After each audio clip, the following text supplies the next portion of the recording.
You're either the best or you're nobody. Ladies and gentlemen, welcome to our detective school. Dare I say, the best detective school in the world. Here, in this building, we prepare some of the best professionals in the world. Any famous detective that you can think of. Poirot, Maigret, Holmes. I'm proud to say that they were all our graduates. Many people dream to be in your place. However, very few get the chance. But before you get too excited, I should warn you that only about 5% of all of our students graduate each year. Although maybe your class will make an exception. If that happens, I'll only be glad for you. It is not easy to become a good detective. One has to have many qualities at once. Intelligence, strength, an ability to think outside the box, an ability to think fast, to make decisions on your own. It's not easy, but we don't need mediocre professionals, do we? You will have to pass multiple tests. You will have to learn how to solve real-life cases. So if you're looking for easy, look elsewhere. You're going to have to pass many exams, such as the one I've prepared for you today, with real-life cases, because I hope that you've graduated from textbook materials. If you pass these exams, then I promise you will become the best of the best. If you fail, that will be your farewell. However, if the desire to become a great detective is strong inside of you, if you want your name to be among those, the greatest of the greatest, then I'm sure that you will be able to make it. I believe in you, otherwise you wouldn't be here. But that doesn't mean that I'm going to be any softer, or I'm going to make your stay here any easier. No. And so today you're going to pass one of those exams. You will have a limited amount of time, because detectives sometimes have limited amount of time to save lives. Save lives. Real people's lives will depend on you. Sometimes it's a matter of minutes, sometimes seconds. So we cannot afford to be average. You're either the best or you're nobody. And so, if there are no questions, then I shall introduce you to the test that you're going to pass today. It's not going to be an easy test, because it's based on real-life cases that remained unsolved for a very long time. And someone had to pay the price for that.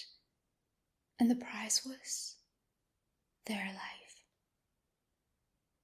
I hope that you will gain all the necessary knowledge here to not let any case remain unsolved in your careers. Today, you have the chance to make a mistake, because you can get a second chance. However, in real life, Nobody gets second chances. Please take a look at the screens in front of you, right there.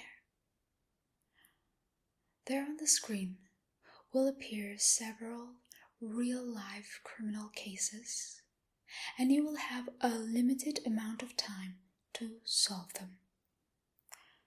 Those who make it today, they will continue studying here. Those who fail, if it's your first time failing, you will get a second chance. If you have failed in the past, even once, then farewell. Any questions? Oh, the rules. Well, there is only one rule. There are no rules. No rules. So use all your knowledge, all your experience to solve these cases. Because your lives depend on how well you do here. So, I will set the time now, and we shall begin. On a dark autumn afternoon, famous chemist Mr. Scott was discovered murdered in his own lab. There was no evidence. Nothing was crashed. No footsteps or fingerprints other than Mr. Scott's himself, except for a piece of paper with the names of some chemical substances on it. The police found out that on the day Mr. Scott was murdered, he only had 4 visitors. His wife, Gabrielle, his nephew, Nicolas, his friend Mark, his sister, Mary. After careful investigation, the police arrested the murderer. How did they know who the murderer was?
It wasn't so hard for the police to find out who the murderer was. The piece of paper had a clue on it.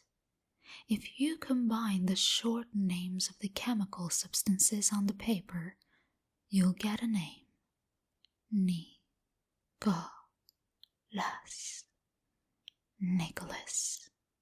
He was murdered by his nephew, Nicolas. In a small house in Louisiana, a family of 3, Susan Markle, Mark Markle, and their grandmother Julie were living. Julie was ill, and she passed away. On the funeral of their grandmother, they met a guy whose name was Nick. He was charming, sweet, very handsome.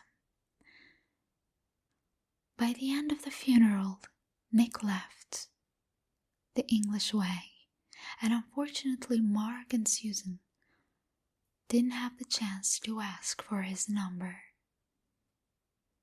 Susan and Mark had to stay alone in their house and learn to live life on their own without their loving grandmother.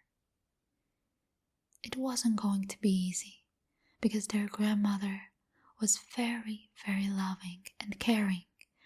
Despite the fact that she was ill, she still cooked for them and looked after the house. A few days later, Susan killed Mark while he was watching TV, stabbing him in the back. Why did Susan kill her brother that she loved so dearly?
Susan killed her brother, hoping that Nick would appear at his funeral and she would see him again.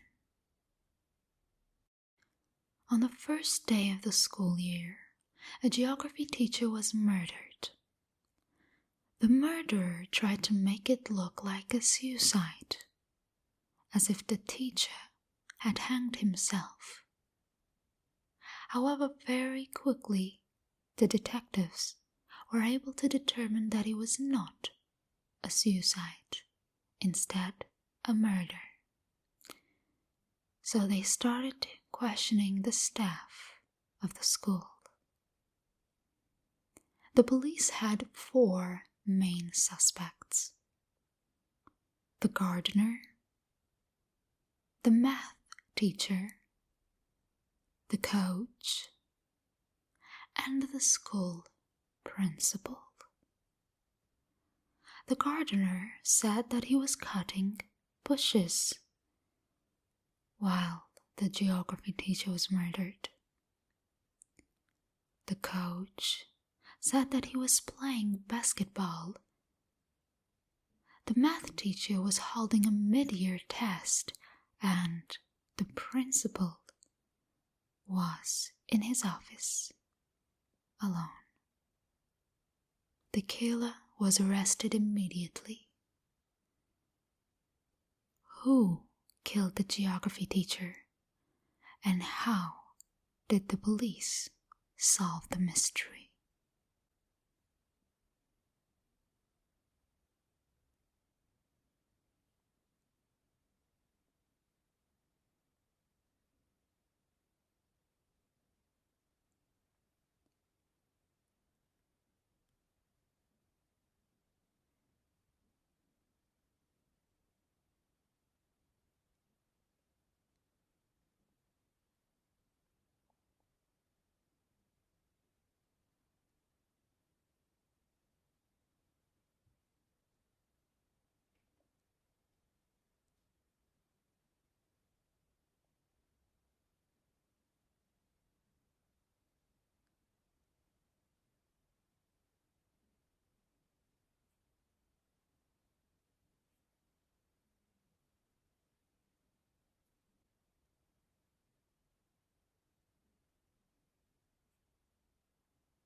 The killer was the math teacher.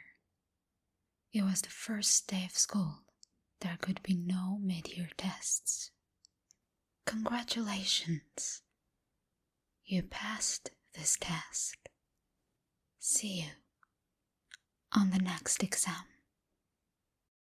You can check out my other ASMR videos for more tingles. Also, my social media, I post a lot on Instagram. See you in my next video.